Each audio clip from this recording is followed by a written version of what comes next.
Hello, Jet. Hi, Lars.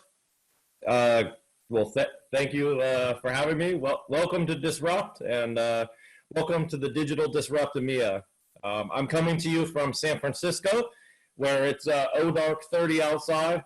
It's actually 2:48 a.m., and it's certainly a first for me to do a keynote at this hour. It's also a first for me to have a beer appointment at 7:30 in my calendar as well. But yeah, we could have recorded this, but it's not our style at IGEL, right? We wanted to do this live, and I would not miss the chance to be with all of you, right? This amazing EUC community of partners and customers and dear friends out there. So we're very grateful you've chosen to spend the day with us, and we have an amazing agenda. Thank you very much to all the partners and speakers. And we could not do this event without you. And a lot of time and energy has gone into setting up this digital format today. So I hope you enjoy it. And certainly, what was a small dream back in 2017 to do a Disrupt event, and for IGEL, this sort of small, thin client company at the time, to have the audacity to think they could host a forum for the whole industry.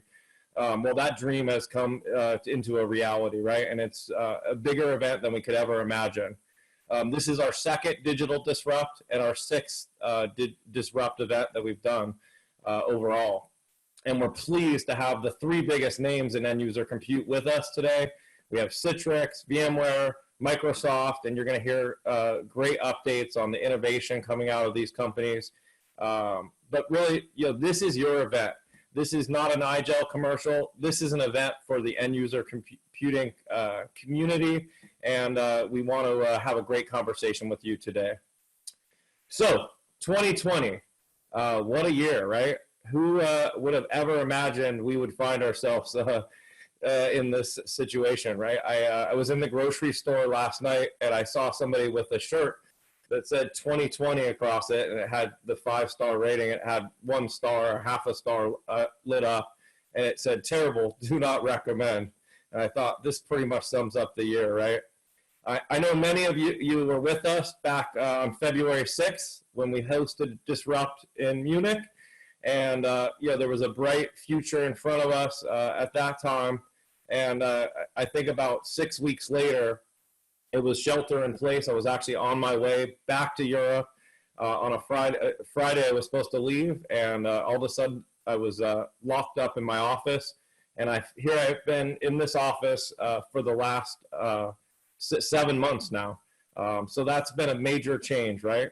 And it's been a bit rough, especially in California, right? We've had fires, we've had obviously COVID, we've had the racial protests. I think we've all been challenged through this period, right?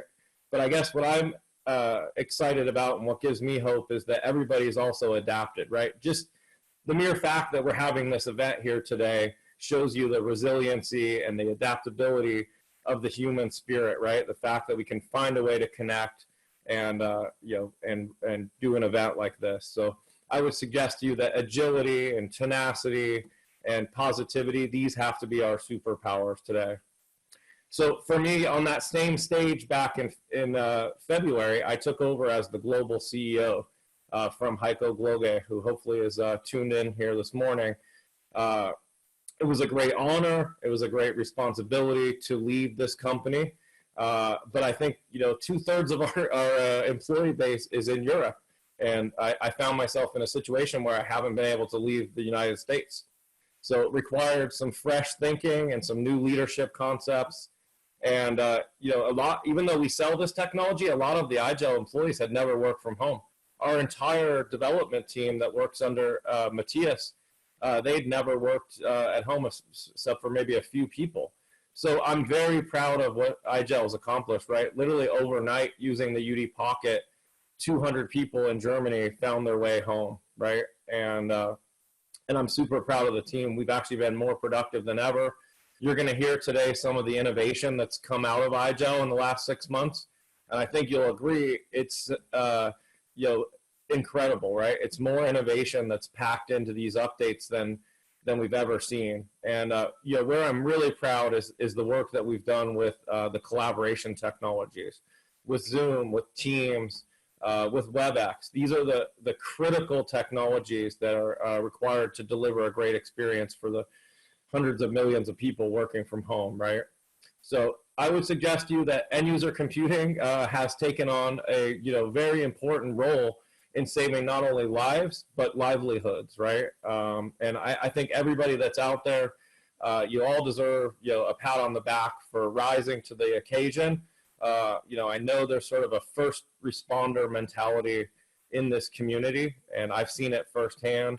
And I certainly believe that technology is going to be the most important enabler for businesses right now, right? There isn't a business where business continuity and work from home hasn't become a #1 priority. And as we go into the winter season and Q4, I think you're going to actually see a great acceleration. The inertia that many organizations had around some of this technology, it's been broken, right? Things that were impossible are suddenly possible. And I would suggest to you that the edge and the cloud, they are more important than they ever were before, right? We had an insurance customer, and we've been working with them for probably 2 years on pilots and trying to figure out how to help them take some of their thousands of call center workers into their homes. And there was always all kinds of reasons why this configuration couldn't work, right? And then over a period of about a week after the shelter-in-place mandate, they found a way to get 5,000 of their call center workers working from home using Citrix and IGEL. So, and the ironic thing is they're actually getting better results. They have happier customers. They have happier employees. And I think this is indicative of what this whole pandemic has opened everyone's mind up to, right? And so, since 2010, we've joked about the year of VDI. Every year for the last decade, it was going to be the year of VDI, right? And I would suggest to you the one great thing that's come out of the year 2020, the one-star year, is the fact that this is the inflection point for VDI, right? And this is our opportunity to help the world reimagine how work is done. And there's profound implications for humanity, right? For the planet, for people's families, and for the continuity of business to deliver these solutions in a secure, manageable, high fidelity way. So, I just want to say thank you all for being here. We're delighted to host this conversation. And with that, I'd like to invite Lars back up onto the stage with me. And we'll have a little more discussion about his favorite topic, disruption, and where the world is headed. Yeah. Thanks so much, and thanks again so much for being up so early. That is really great. I can imagine. I'm used to getting up early, Lars, but not necessarily. It's usually more like 3:30 or 4 a.m., and usually not in front of a few thousand people either. That's great. I have a question. I mean, you heard my talk on disruption in areas, and you already mentioned like some of the things that you have some customers doing. Like, do you have other examples of what you've seen, what some of the companies that you work with, basically what they have done, maybe in the past 6 months or something that really excited you that you can share with us? Yeah, well, I mean, at IGEL, we obviously love storytelling, and we believe this is the most powerful way for anyone out there that's trying to sell their organization on these solutions, right? Being able to share the sort of power of an actual story, right? They're sticky. I guess the one that sticks out for me is we helped one of the world's largest hospitals who was suffering. They had, like IGEL, they had 3,000 people that ran their billing organization, and they had never worked from home, right? The billing team was just sort of in the offices for this hospital around the world.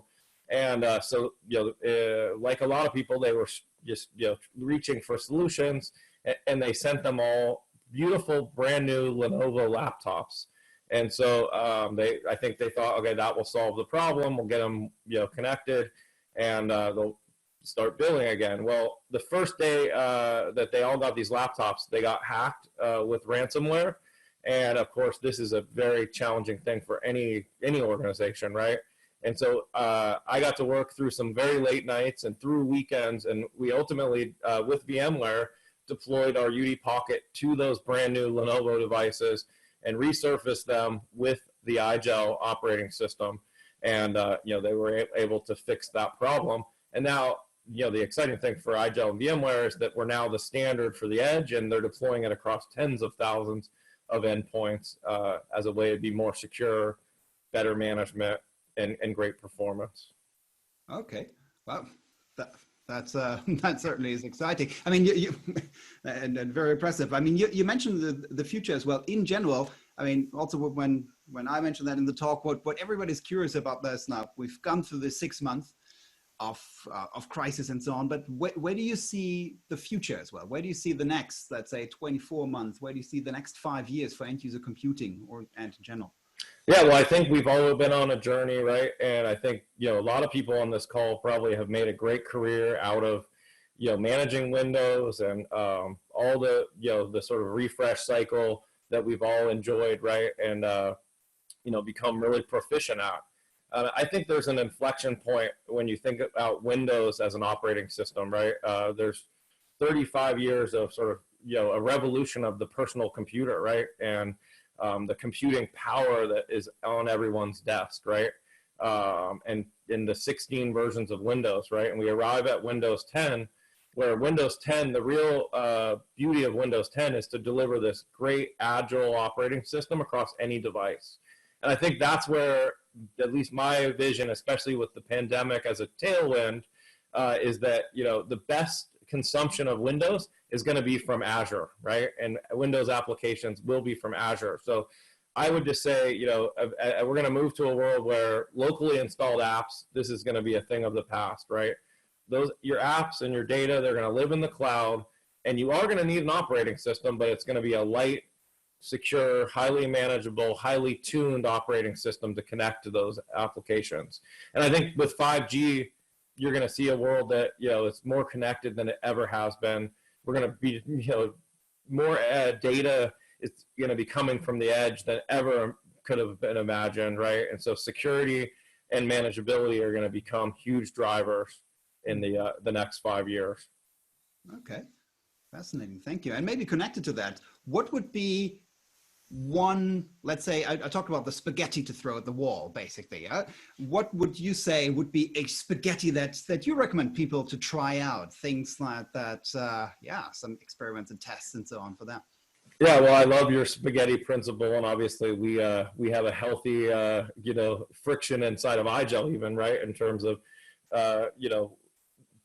perfect is the enemy of progress at times, right? So this idea of brainstorming and trying things out, it's important, right? And I think in end user compute especially, there's no one size fits all, right? Every one of you out there is solving for your own unique problem. I think spaghetti, you might think of it as the thin noodle that you had in your slide, but obviously it comes in lots of different shapes and sizes. And don't be afraid to try things out, right? And I think that proof of concept, proof of value, this is the important thing in this industry. And, a lot of you might be, sort of skeptical of Linux or maybe not know a lot about Linux. And, my suggestion to you just specifically about IGEL is, give us a chance to show you how we can, work in your environment and save you money, save you, cycles with human beings, and ultimately be more secure. I've never worked in a tech company where we've saved companies more money. We saved a large shipping company last month $13 million without having to replace about 15,000 devices, right? And just resurfacing those with IGEL. So I like those kind of numbers, and I think those are career-changing numbers for people in IT, right? When they can go to their CFO and say, you know what, I just saved you, $13 million. It's a big moment.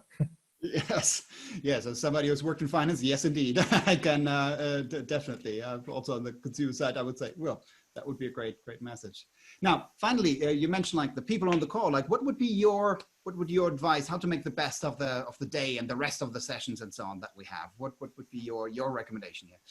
Well, I'm guessing it's a little daunting, right, with the number of sessions that are out there. Thankfully, one of the blessings of this format is, you don't have to consume it all today, right? So, you know, pick and choose some of the things that look interesting to you. I will say there's hundreds of people on standby to engage with you real time, right? That's one of the great things about this platform. We would love your feedback as to how you like this as we continue to invest in doing events like this. But, you know, leverage the platform. You have some of the top minds in end user computing, you know, available to you today. You have a lot of your own peers that are here. So, you know, do some things out of your comfort zone. Try to turn off your email and your cell phone and all the distractions. Lean in a little bit, you know, meet someone new, right? That's one of the things you get to do at physical events, but, you know, reach out to some of the people, find a peer, find a friend, you know, check in with them, you know, try to do the things you would have done physically in this format digitally.